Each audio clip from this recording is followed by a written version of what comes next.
The courtroom was a furnace of tension, air thick with whispered judgments and the sharp clack of a judge's gavel. Elias Kane, 28, stood at the defense table, his heart pounding like a war drum, eyes locked on the trans client beside him, a young woman named Riley, whose trembling hands betrayed her fear. This wasn't just a case. It was a battle for her life, her identity, and everything Elias had fought to become since the day his father walked out. 8 years ago, in a dusty Ohio town, Elias had sat across from his father, Tom, at their chipped kitchen table. He was 20, voice shaking as he confessed, "Dad, I'm gay." Tom's face had hardened, his words slicing like a blade. "A real man is straight, Elias. You're no son of mine." He'd grabbed his coat and left, the screen door slamming shut, leaving Elias with nothing but silence and a mother too broken to speak. That moment had carved a wound in Elias, one that fueled his drive to become a lawyer. Not just any lawyer, but one who fought for those the world discarded. Now, in this Manhattan courtroom, Elias adjusted his tie, feeling the weight of his past and the eyes of a hostile jury. Riley, his client, faced charges of assault after defending herself from a brutal attack sparked by her trans identity. The prosecution painted her as a danger, twisting her self-defense into aggression. Elias knew the truth. Riley was a survivor, just as he was. He'd spent sleepless nights building her case, poring over evidence, knowing this fight was bigger than one verdict. It was about proving people like them deserved to exist. The judge called for opening statements, and Elias stepped forward, his voice steady but burning with conviction. "Ladies and gentlemen, this case isn't just about an incident in a dark alley. It's about a young woman's right to live as herself, to walk without fear, to breathe in a world that tries to suffocate her." He glanced at Riley, her eyes glistening with hope, and felt a surge of purpose. This was why he'd clawed his way through law school, through rejection, through the echo of his father's words. As he spoke, memories flooded back. His father's silhouette fading into the night, the letters Elias sent that went unanswered, the ache of building a life without approval. He'd moved to New York, found love in unexpected places, and built a chosen family among friends who saw him for who he was. One of them, Javier, a painter with a laugh like summer, had become his anchor. Their late-night talks in a cramped Brooklyn apartment had taught Elias that love wasn't weakness. It was defiance. The trial's first day unfolded like a storm. The prosecution's witnesses spun lies, claiming Riley had provoked the attack. Elias cross-examined with precision, unraveling their contradictions, but doubt lingered in the jury's faces. He caught Riley's nervous glance and offered a small nod, promising silently, "I won't let you down." Outside the courtroom, reporters swarmed, cameras flashing, and Elias felt the weight of a city watching. This case wasn't just local news. It was a lightning rod for debates on identity, justice, and humanity. That night, in his small apartment, Elias collapsed onto the couch, Javier's arms around him. "You're carrying too much," Javier murmured, brushing a lock of hair from Elias's forehead. "I have to," Elias replied, voice heavy. "If I don't fight for her, who will?" Javier's silence was answer enough, and in that quiet, Elias found strength. He thought of his mother, still in Ohio, sending him texts of quiet pride, and wondered if his father ever regretted his words. The next day, Elias called his first witness, a bystander who'd seen the attack. Her testimony was raw, describing Riley's fear as she was cornered, her courage as she fought back. The jury leaned forward, some faces softening. Elias felt a spark of hope, but the prosecution was relentless, digging into Riley's past, twisting her struggles with dysphoria into instability. Elias countered, his voice rising, "Riley's journey to be herself isn't weakness. It's strength most of us can't imagine." By the end of the first week, the courtroom was a battlefield of ideals. Elias worked late, crafting arguments, while Javier left coffee and notes of encouragement. The city buzzed with the case, protests forming outside, signs reading justice for Riley, clashing with others spewing hate. Elias felt the pressure, not just to win, but to prove something bigger, that love, identity, and truth could triumph over fear. As he prepared for the next day, his phone buzzed. A message from an unknown number. "Saw you on TV. We need to talk. Dad." Elias froze, his father's voice echoing in his mind. A real man is straight. 8 years of silence, and now this. His heart raced, torn between anger and a flicker of hope. What did Tom want? And why now, when Elias was fighting the battle of his life? Elias stared at the text, the glow of his phone casting shadows across his face. His father's words, after years of absence, felt like a ghost clawing its way into the present. He set the phone down, hands trembling, and turned to the case files spread across his desk, forcing his focus back to Riley. The second week of the trial began with a new intensity. The courtroom was packed, the air electric with anticipation. Elias called an expert witness, Dr. Lena Carter, a psychologist specializing in gender dysphoria. Her testimony was a lifeline, explaining Riley's experiences with clarity and compassion. "Trans individuals face daily battles for acceptance," she said, her voice calm but piercing. Riley's actions were self-defense, born from fear, not malice. Elias watched the jury, hoping her words would crack their skepticism. But the prosecution was ruthless. They grilled Dr. Carter, twisting her expertise into bias, suggesting Riley's identity made her unstable. Elias objected, his voice sharp, but the damage was done. Doubt lingered in the jury's eyes. He glanced at Riley, her face pale, and felt a pang of guilt. He'd promised to protect her, but the system seemed stacked against them. Outside, the media frenzy grew. Protesters chanted, their voices seeping through the courthouse windows. Elias caught snippets on the news, pundits debating Riley's right to exist, her actions dissected like a specimen. He felt exposed, knowing his own identity was under scrutiny too. Being openly gay in this fight made him a target, but it also made him fierce.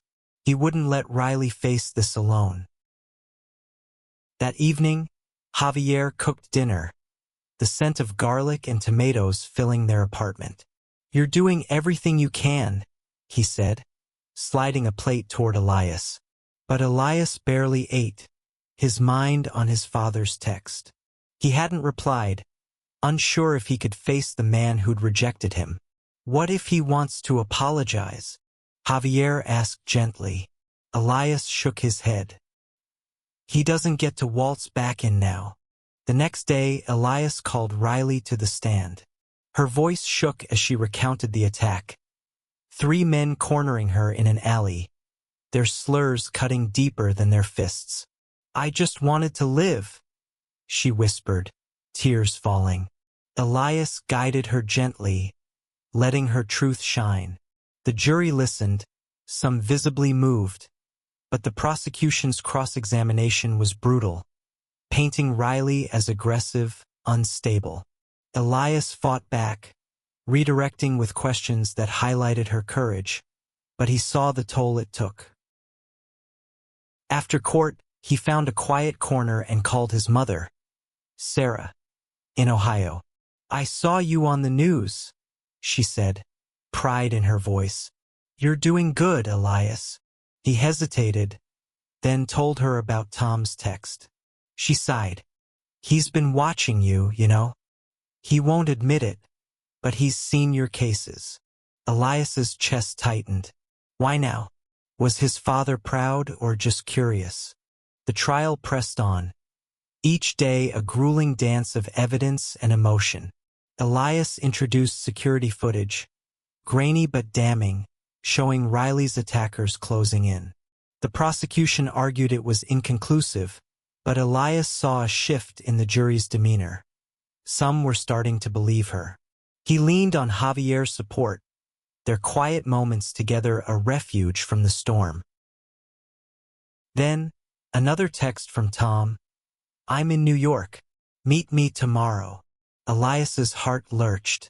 He wanted to ignore it, to focus on Riley, but the past was clawing at him. He showed Javier, who squeezed his hand. You don't owe him anything, Javier said. But if you want closure, I'm here. Elias nodded, torn between the trial and the shadow of his father's rejection. As the week ended, Elias prepared for closing arguments, knowing the verdict could change everything. Riley's fate hung in the balance, and so did his own sense of purpose.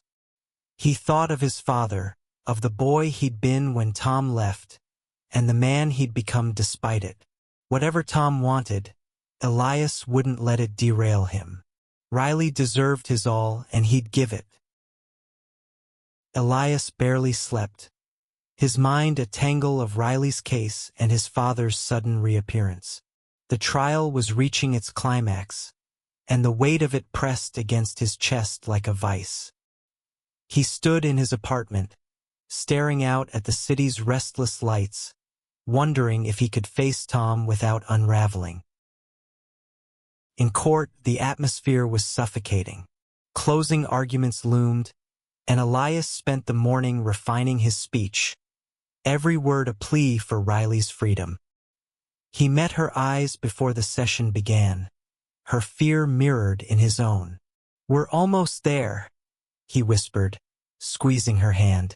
She nodded, but her lips trembled. The prosecution went first, their argument cold and calculated. They painted Riley as a threat, her trans identity a convenient excuse for violence. Elias listened, his jaw tight, knowing their words weren't just about Riley. They were an attack on everyone who dared to live authentically. When it was his turn, he rose, heart pounding, and faced the jury. Ladies and gentlemen, he began, his voice clear and resonant. This case is about more than one night. It's about a world that punishes people for being themselves. Riley didn't choose this fight. It chose her. He wove her story with passion, detailing her courage, her pain, and the injustice of her attack. He ended with a plea. Don't let fear win. Let truth and compassion guide you. The jury retired to deliberate, and the waiting began. Elias sat with Riley in a quiet corner of the courthouse, the hum of reporters outside a constant reminder of the stakes. She spoke softly, thanking him for believing in her. No one's ever fought for me like this, she said. Elias smiled, but his thoughts drifted to his father. He'd agreed to meet Tom that evening, a decision that felt like stepping into a storm. At a small diner near the courthouse, Elias found Tom waiting in a booth, older but unmistakable. Gray streaking his hair, eyes carrying the same intensity. They sat in silence at first, the air heavy with 8 years of absence. I saw you on TV, Tom said finally, his voice gruff. You're good at what you do. Elias's throat tightened. Was this pride or something else? Why are you here? Elias asked, his tone guarded. Tom hesitated, then spoke of watching the trial, of seeing Elias defend Riley with a fire he hadn't expected. I didn't understand you back then, Tom admitted. I thought I could fix you. Elias's hands clenched. I was never broken, he said, voice low but fierce. The conversation was raw, uneven. Tom didn't apologize outright, but his regret was there, in the way his eyes avoided Elias's, in the tremor of his voice. Elias felt the old wound ache, but also a strange relief. His father wasn't the giant he'd once seemed, just a man, flawed and struggling. They parted with no promises, only an agreement to talk again. Back at the courthouse, the jury returned. Elias held his breath as the foreman spoke. "Not guilty," Riley gasped, tears streaming, and hugged Elias tightly. The courtroom erupted, some cheering, others muttering in dissent. Elias felt a weight lift, but the victory was bittersweet. He'd won for Riley, but his father's shadow lingered. That night, Javier held him as they watched the news replay the verdict. "You changed her life," Javier said. Elias nodded, but his thoughts were on Tom, on the possibility of reconciliation, and on the fight still ahead. The world wasn't done challenging people like Riley or him. The verdict was a spark that set New York ablaze. Outside the courthouse, supporters waved signs reading "Riley's free," while counter-protesters shouted slurs, their voices clashing in the crisp autumn air. Elias shielded Riley as they pushed through the crowd, cameras flashing like lightning. Her smile, fragile but real, was a reminder of why he'd fought so hard. Back at his apartment, the high of the wind faded into exhaustion. Javier poured wine, his quiet presence grounding Elias. "You did it," Javier said, raising a glass. Elias managed to smile, but his father's face haunted him. Their diner meeting had left questions unanswered, and Tom's text that morning, "Can we meet again?" sat unread on his phone. The next day, Elias returned to his law firm, a small but scrappy outfit in Brooklyn dedicated to marginalized clients. His colleagues celebrated Riley's victory, but the work never stopped. A new case landed on his desk, a non-binary teen facing eviction after coming out. Elias dove in, driven by the same fire that had carried him through Riley's trial. But his focus wavered, Tom's words echoing. "I didn't understand you." He agreed to meet Tom again, this time at a park near the Hudson River. The air was sharp, leaves crunching underfoot as they walked. Tom spoke haltingly, admitting he'd followed Elias's career, watched his interviews, seen the man he'd become. "I was wrong," Tom said, voice breaking, "but I don't know how to fix it." Elias's chest ached. He wanted to forgive, but the hurt ran deep. "I needed you," Elias said, his voice steady but raw. "And you left." Tom nodded, eyes downcast. "I thought I was teaching you strength. I didn't see it was cowardice." The admission hung between them, fragile and incomplete. Elias didn't know if he could trust it, but the conversation felt like a crack in a long-sealed door. At work, Elias threw himself into the new case, meeting the teen, Alex, whose defiance mirrored his own at their age. Alex's parents had cast them out, much like Tom had done to Elias. The parallel stung, fueling Elias's determination. He worked late, drafting motions, while Javier left voicemails of support, sensing the storm in Elias's heart. The media hadn't let go of Riley's case. Pundits debated its implications, some praising Elias's advocacy, others vilifying him as a woke crusader. He ignored the noise, but the attention brought more clients to the firm. People like Riley and Alex, desperate for someone to fight for them. Elias felt the weight of their trust, knowing each case was a chance to reshape the world. Another text from Tom arrived. "I'm staying in town. Can I see you work?" Elias hesitated. Letting his father into his world felt risky, like handing a fragile thing to someone who'd once shattered it. but a part of him wanted Tom to see. Not just the lawyer, but the man who'd thrived despite rejection. He invited Tom to observe a strategy session at the firm. Tom arrived, quiet and out of place among the vibrant chaos of Elias's team. Watching Elias lead, Tom's expression shifted. Pride, maybe, or regret. Afterward, he said, "You're doing something real here." Elias nodded, unsure how to bridge the gap between them. As the week ended, Elias stood on his balcony, Javier beside him, the city sprawling below. "What do you want from him?" Javier asked. Elias sighed. "I don't know. Maybe just to be seen." The fight for his clients, for himself, was far from over, but for the first time, he felt a flicker of hope that his father might finally understand. Elias's life became a tightrope walk between his client's battles and his father's tentative return. Alex's case consumed his days, the teen's quiet resilience a mirror to Elias's own past. Their landlord's eviction notice was flimsy but malicious, rooted in bias against Alex's non-binary identity. Elias built the case meticulously, knowing a win could set a precedent. Tom lingered in New York, texting sporadically, each message a thread pulling at Elias's resolve. They met again, this time for coffee in a bustling midtown cafe.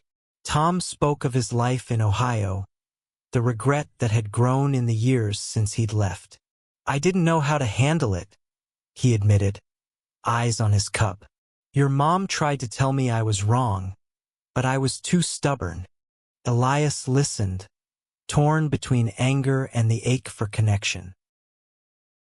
"You didn't just leave me," Elias said, voice low. "You left Mom, too." Tom winced, nodding. "I know. I've been trying to make it right with her, too." Elias didn't know if he believed him, but the effort felt like a start. They parted with a handshake, formal but heavy with unspoken promises. At the firm, Alex's case gained traction. Elias secured a hearing, presenting evidence of discriminatory intent. The landlord's lawyer was slick, arguing business interests. But Elias's passion cut through, his arguments rooted in fairness and law. The judge seemed receptive, but no ruling came yet. Alex, nervous but hopeful, thanked Elias with a shy smile that made the fight worth it. The media spotlight hadn't dimmed. Riley's case had made Elias a figurehead, and now Alex's story drew attention. Reporters called, wanting interviews, and Elias gave them, framing each case as a fight for dignity. But the exposure brought threats, hateful emails, voicemails spewing venom. Javier read one and paled. "You don't have to do this alone," he said. Elias squeezed his hand. "I'm not." Tom asked to attend the next hearing, and Elias, after hesitation, agreed. Seeing his father in the gallery, watching intently, stirred something in Elias. Pride, maybe, or defiance. He argued fiercely for Alex, his voice carrying the weight of every rejection he'd faced. The judge promised a ruling soon, and Elias felt a cautious optimism. Afterward, Tom approached, hesitant. "You're not just fighting for them," he said. "You're fighting for yourself, too." Elias nodded, the words hitting deeper than he expected. For the first time, he saw a glimpse of the father he'd once idolized, not the one who'd walked away. That night, Elias and Javier attended a fundraiser for trans youth, Riley among the speakers. Her confidence had grown, her words inspiring the room. Elias felt a swell of pride, but also the pressure of being a beacon for others. He wondered if he was enough, if he could keep fighting without breaking. Tom texted again, "I'm proud of you." The words were a jolt, stirring old wounds and new hope. Elias didn't reply, but he didn't delete it either. He lay awake, Javier's steady breathing beside him, thinking of the boy who'd lost his father and the man who was finding his way back. Alex's case, Riley's victory, and his own journey were intertwined, each a step toward a world where no one had to hide. The city pulsed with autumn's chill, but Elias felt a fire inside him. Alex's hearing loomed, and the stakes were higher than ever.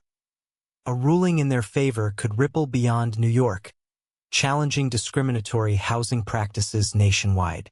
Elias spent hours at the firm, refining arguments, his desk a chaos of legal pads and coffee cups. Tom's presence grew steadier, their meetings less strained. They walked through Central Park one evening, leaves swirling around them. Tom spoke of his regrets, of the years lost to pride and fear. "I didn't know how to be your father," he said, voice rough. "I'm trying now." Elias wanted to believe him, but trust was a fragile thing, built slowly. At the hearing, Elias was relentless, presenting evidence of the landlord's bias with surgical precision. Alex sat beside him, their courage palpable despite their fear. The landlord's lawyer faltered under Elias's cross-examination, and the judge's nod gave Elias hope. Outside, Tom waited, offering a quiet, "You were incredible." Elias felt a warmth he hadn't expected, but he pushed it aside. Alex needed him focused. The ruling came days later, a victory. The judge declared the eviction unlawful, citing discrimination. Alex hugged Elias, tears in their eyes, and the firm erupted in cheers. The news spread, headlines praising the precedent. Elias felt the weight of it, not just a win for Alex, but a beacon for others. Yet the threats continued, each one a reminder of the fight ahead. Tom invited Elias to dinner, a small Italian place in the village. They really talked, for the first time in years. Tom shared stories of his own struggles, his fear of change, his slow realization that love wasn't weakness. "I see you now," he said, eyes meeting Elias's. "Not just the lawyer, but you." Elias's throat tightened. He didn't forgive fully, but he felt the possibility. Riley reached out, asking Elias to speak at a community event. He agreed, standing before a crowd of activists, sharing his journey alongside hers. The room was electric, their stories weaving a tapestry of resilience. Javier watched from the front row, his pride a quiet strength. Tom was there too, in the back, his presence a silent acknowledgement of change. The threats escalated, one arriving as a letter to the firm, its words venomous. Elias reported it to the police, but the fear lingered. Javier urged him to take a break, but Elias couldn't stop. Not when so many needed him. He thought of Riley, of Alex, of the boy he'd been, and knew retreat wasn't an option. Tom asked to meet again, this time at Elias's apartment. It was strange, seeing his father in the space he'd built with Javier. They talked late, Tom asking about Elias's life, his love, his dreams. "I want to know you," Tom said, and Elias saw sincerity in his eyes. It wasn't closure, not yet, but it was a beginning. As the week ended, Elias stood on his balcony, the city glittering below. Javier joined him, their hands entwined. "You're changing the world," Javier said. Elias smiled, but his thoughts were on the battles ahead, for his clients, for himself, for the fragile bridge he was building with his father. He was tired, but he was unbroken. The victories piled up, but so did the weight. Elias's firm was flooded with new clients. Queer youth, trans families, all seeking justice in a world that often denied it. He worked tirelessly, driven by Riley's smile, Alex's courage, and the memory of his own rejection. But the threats grew darker. A brick through the firm's window one night, the word freak scrawled across it. Elias reported it, but the police were slow to act. Javier's worry deepened, his eyes scanning Elias for signs of breaking. "You can't save everyone," he said one night, his voice soft but firm. Elias nodded, but the truth was heavier. He had to try. Each case was a piece of the world he wanted to build, one where no one felt the shame his father had once poured onto him. Tom's efforts continued, small but steady. He called, texted, even sent a letter to Elias's mother, apologizing for the years he'd lost. Elias saw it when he visited her in Ohio, a quick trip to recharge. Sarah hugged him tightly, whispering, "He's trying, Elias. For you." Back in New York, Tom attended another event at Elias's firm, listening as Elias spoke about systemic change. Afterward, he pulled Elias aside. "I was wrong about what makes a man," he said. "You're more than I ever was." The words landed hard, stirring a mix of gratitude and pain. Elias didn't know how to respond, so he nodded, letting the moment sit. He was learning to see Tom not as the father who'd left, but as a man trying to grow. It wasn't forgiveness, not fully, but it was enough for now. A new case tested Elias's limits. A gay couple facing adoption discrimination. The agency claimed moral concerns, but Elias saw through the lie. He dove in, working late, his passion a shield against the growing threats. One night, a call came, anonymized, menacing, "Stop, or you'll regret it." Elias hung up, heart racing, but told no one, not even Javier. The adoption case went to court, and Elias argued with fire, dismantling the agency's excuses. The judge ruled in favor of the couple, and the victory felt like a beacon in the dark. But that night, walking home, Elias sensed someone following him. He quickened his pace, reaching his apartment shaken but unharmed. Javier noticed, pulling him close. "You're scaring me," he admitted. Elias promised to be careful, but the fear lingered. Tom showed up the next day, unannounced, at the firm. "I heard about the brick," he said, concern in his eyes. "You don't have to do this alone." Elias bristled, then softened. His father's worry was new, unfamiliar, but real. They talked, not as father and son, but as two people navigating a fragile truce. The community event loomed, a chance to celebrate Riley, Alex, and others. Elias prepared a speech, weaving their stories with his own. As he practiced, Tom called, asking to attend. Elias hesitated, then agreed. He wanted Tom to see the world he was fighting for, the love and strength that defined it. The event was packed, the room alive with hope. Elias spoke, his voice steady, his words a call to action. Riley and Alex stood beside him, their presence a testament to resilience. In the crowd, Tom watched, tears in his eyes. For the first time, Elias felt seen, not just as a lawyer, but as himself. The event's energy lingered, a spark that carried Elias through the weeks that followed. His firm became a hub for change, cases piling up, each one a fight for someone's right to exist.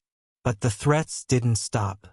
Another letter arrived, this one personal, targeting Elias's identity, his relationship with Javier.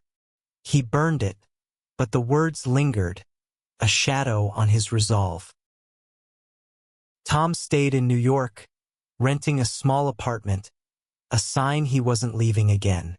Their meetings grew regular, coffee, walks, quiet dinners where they spoke of everything and nothing. Tom shared stories of his own youth, his fears, his failures. "I thought strength was control," he said one night. You showed me it's something else. Elias listened, the walls between them thinning, though not gone. The adoption case's success drew national attention, and Elias was invited to speak on a major news network. He hesitated, knowing the spotlight would intensify the hate, but Javier urged him forward. Your voice matters, he said. Elias agreed, preparing a message about love, resilience, and justice. The day of the broadcast, he stood in the studio, lights hot on his face, and spoke from the heart. We're not fighting for special rights, he said. We're fighting for the right to be human. The response was overwhelming. Support poured in, but so did vitriol. Elias ignored the noise, focusing on his clients. A new case emerged. A trans teacher fired for their identity. Elias took it on, his passion undimmed, but the strain was showing. Javier noticed the circles under his eyes, the way he flinched at loud noises. You're not invincible, Javier said, pulling him close. Elias nodded, but the fire in him wouldn't rest. Tom watched the broadcast, texting afterward, I saw you. I'm proud. Elias stared at the words, a lump in his throat. He invited Tom to the firm's next community outreach, a workshop for queer youth. Tom arrived, helping set up chairs, his presence quiet but steady. One teen, nervous, asked Elias how he kept going. Elias glanced at Tom, then said, You find people who see you, and you hold on to them. The teacher's case went to trial, and Elias fought with everything he had, securing a settlement that reinstated her. The victory was another step, but the threats escalated. A slashed tire, a whispered call in the night. Elias reported them, but the police were dismissive. Javier insisted on security, and Elias relented, shaken but defiant. One evening, Tom came to the apartment, bringing a photo album from Elias's childhood. They flipped through it, memories bittersweet. I missed so much, Tom said, voice thick. Elias met his eyes. You're here now. It wasn't forgiveness, not fully, but it was enough. They hugged, awkward but real, a bridge built on years of pain and hope. The story didn't end with a grand gesture or a perfect world. Elias kept fighting, for his clients, for himself, for the love he'd found in Javier and the fragile bond with his father. On the news, his face became a symbol of change, but to those who knew him, he was just Elias, flawed, fierce, and unwavering. As he stood with Javier, watching the city's lights, he knew the fight would continue. But so would he, carrying the truth that love, in all its forms, was the strongest defiance of all.